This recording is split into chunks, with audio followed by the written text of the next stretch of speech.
Page 23. Weather information.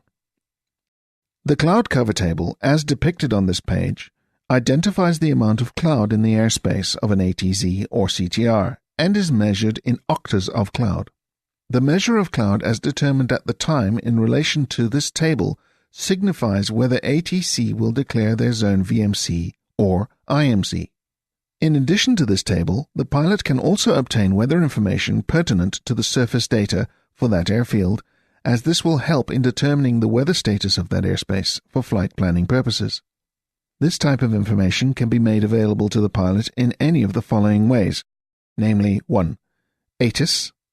When available, the Automated Terminal Information Service supplies the local weather on an audio repetitive loop cycle for that air traffic services unit via a predetermined VHF frequency.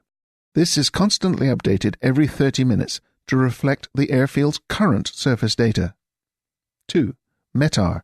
The meteorological report is available electronically from units such as the South African Weather Services and contains the following information that would typically be broadcast on an ATIS. A. Identification of type of information which follows. B. Time group. C. Indication of location.